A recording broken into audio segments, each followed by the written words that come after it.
Guys welcome छ मेरो साथीहरूलाई। आज बिहानको 9 बजेर लगभग कति भयो 15 मिनट भयो लगभग त्यस्तै भयो लगभग। अनि हाम्रो चाहिँ नि यो चाहिँ भिडियो खास के को बारेमा छ भने हाम्रो चाहिँ यो थाइल्यान्डको लागि छ है साथीहरू है। थाइल्यान्ड घुम्नलाई हामी बुढाबुढी लगभग यो हाम्रो थाइल्यान्ड टुरको लागि चाहिँ नि हाम्रो चाहिँ लगभग कम्पनीबाट अफर आएको थियो है। कम्पनीको नाम चाहिँ हाम्रो ग्रिन सिटी कम्पनी हो है। हाम्रो कम्पनीको चाहिँ उहाँ कम्पनीबाट चाहिँ उहाँ कम्पनीको साउले चाहिँ नि हामीलाई इन्भाइट गर्नुभयो। उहाँ साउको नाम चाहिँ नि ज्ञान प्रसाद बस्याल हाम्रो ज्ञान दाई है। उहाँको दाईले नै हामीलाई चाहिँ नि इन्भाइट गर्नुभयो। अनि हामी आजदेखि निस्किँदैछौँ।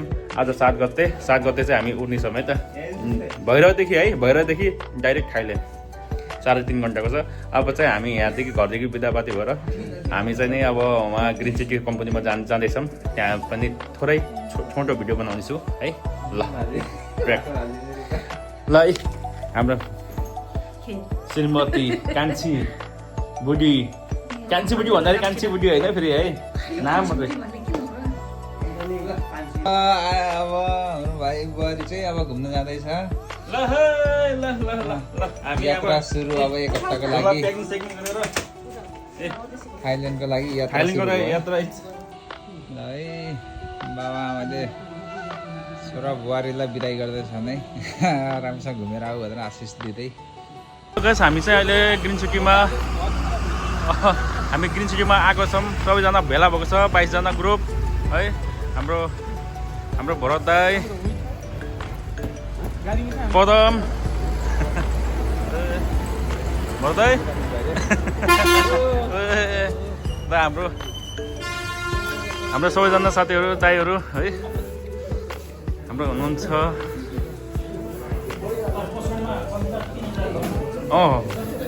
ट्याक्कै हाल्दैन सम्झना हुन्छ हाम्रो ग्रिन सिटी सोरुमको। हाम्रो निरञ्जन दाई ज्ञान दाई यसो हेर्नु भन्दा भोलक आफ्नो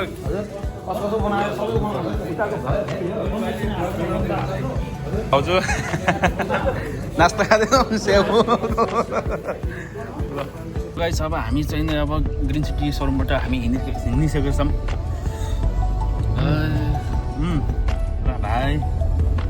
भाइ पनि हिँड्छन् हामी हाम्रो यहाँ चौधरी दाई रविन्द्र हुँदैछौँ थाइल्यान्डको लागि ट्रिपको लागि है।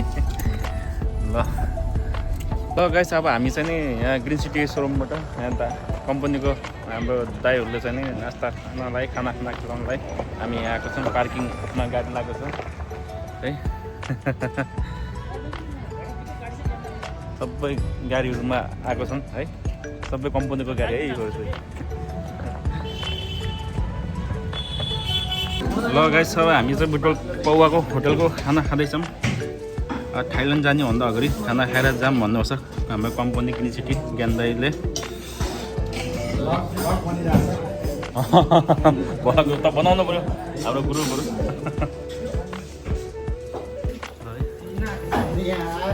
हाम्रो नर्स साथी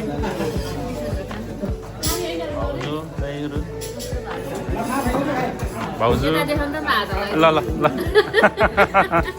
है त ल कान्छे सबै खानपिन हुँदैछ। ल गाइस अब हामी अब भित्र छिर्दैछौँ भैरवको इन्टरनेसनल एयरपोर्ट है।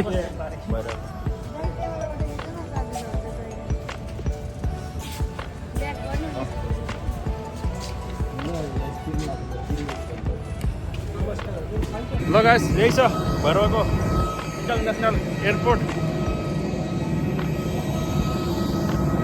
है त। ल गाइस हामी चाहिँ बुढाबुढी प्लेनमा बसेका छौँ। थाइल्यान्डको प्लेन रहेछ यो चाहिँ थाई प्लेन। बाहिर पुग्नु पर्दैन मलाई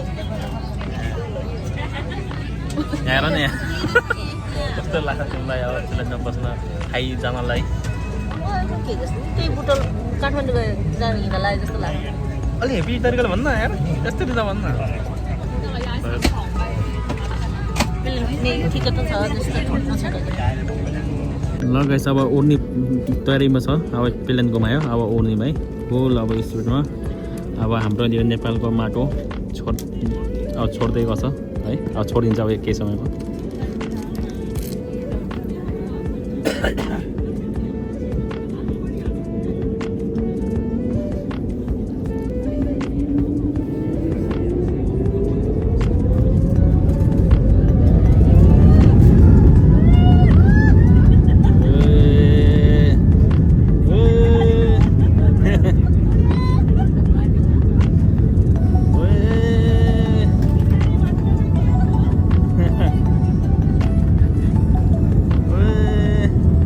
दौडियो अब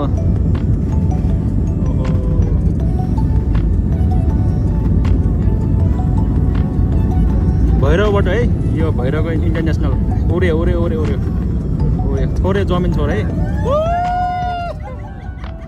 ओए मलाई नि सिङ्गो बनाइदिएछु अनि सिङ्गो बनाइ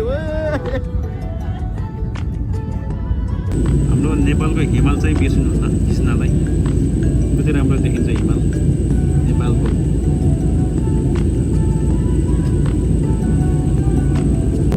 ल गाइस अब थाइल्यान्ड आउनै पुग्नै लाग्छ धेरै टाइम छैन बादल पनि पुरा देख्छु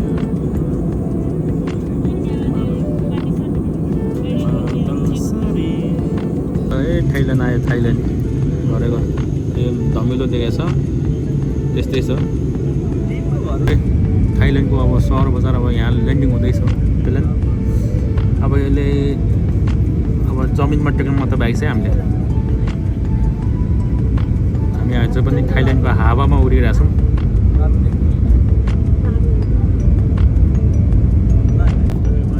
यस्तो बवाल छ है टाइम दामी देखेछ त यहाँ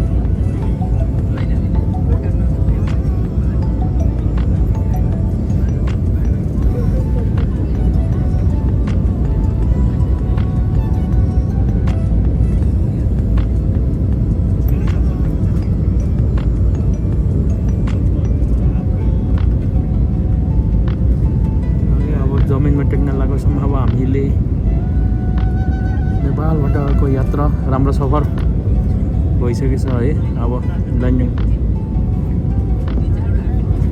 त्यही छ है ल अब टेक्यो अब टेक्न लाग्यो अब टेक्यो तल हाल्दैछ ल अब चाहिँ एयरपोर्ट आयो थाइल्यान्डको एयरपोर्ट आयो अब छोयो चक्कालाई अब चक्काले छोयो झऱ्यो वेलकम टु थाइल्यान्ड गाइस हामी थाइल्यान्डको एयरपोर्टमा हामी एक्जिट बाटोमा हिँड्दैछौँ हामी आइपुग्यौँ है राम्रो यात्रा भयो हाम्रो साथीहरू यत्रो साथीहरू छ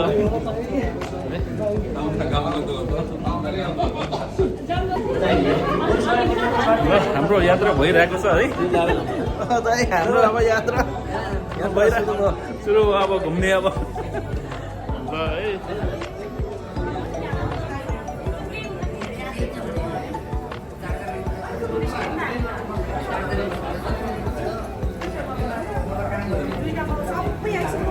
जस्ट थाइल्यान्डको गाडी चाहिँ नि त्यो उस जस्तो क्या विङ्गर जस्तो टाइपको पुरा लग्जरी छ पुरा लग्जरी क्या धब्बाल छ है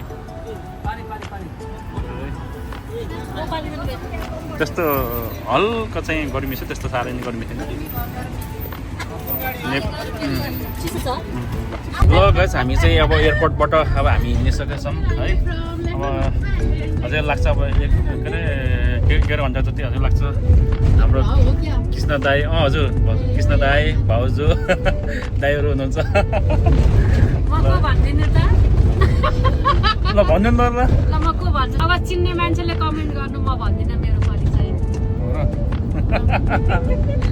ब्लग हेर्नेलाई त थाहा होला नि कसैले नाम मात्र भन्दिनु न मेरो नाम diamond diamond diamond Dhakal Dhakal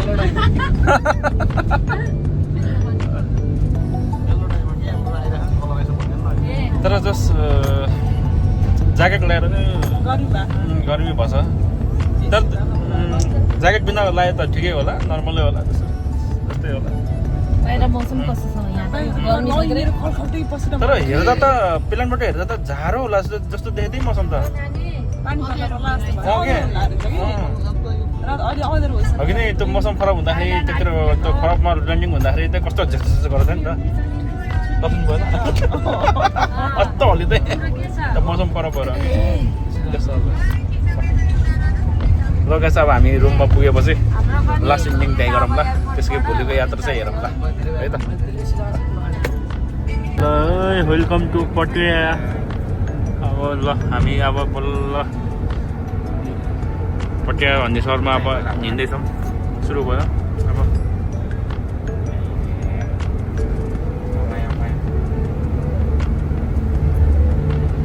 ल अब हामी चाहिँ गल्लीभित्र आछौँ अब हाम्रो होटेल आउँदैछन् है 500 मिटर भन्नुभएको छ यो गल्लीभित्र ल गाइस हामी पटिया पनि आइसक्यौँ हामी होटेलमा छिरिसक्यौँ होटेलमा त्यहाँ एकछिन भाषण सुनायो एकछिन दिमाग खराब पकायो क्या त ल अब हामी आइसक्यौँ लास्टै हामी थाकेछौँ है लास्टै लोदर भएछ अब हामी चाहिँ भोलि बिहान फेरि 6 बजे उठ्न पर्छ होइन 6 बजे उठेर फेरि ब्रेकफास्ट गरेर रेडी भइहाल्ने भनिसक्यो 8 बजे चाहिँ हामीलाई उता पिकअप गर्न आउँछ अरे ल है त गाइस अब आजको भिडियो यति नै छ होटेल जस्ट हेर्नु त म भ्यू देखाउँछु बब्बाल छ थाइल्यान्डको है थाइल्यान्डको होटेल यहाँ 2टा बेड छ है प्लस पुरा यहाँ अब सामानहरू राख्ने ठाउँ छ है ए यो त उसो रहेछ के पनि रहेछ यहाँ रहेछ के राख्ने अब के राख्ने अब रहेछ अनि यहाँ पुरा छ यो अब यो दरस भइहाल्यो सामानहरू राख्नलाई पुरा होइन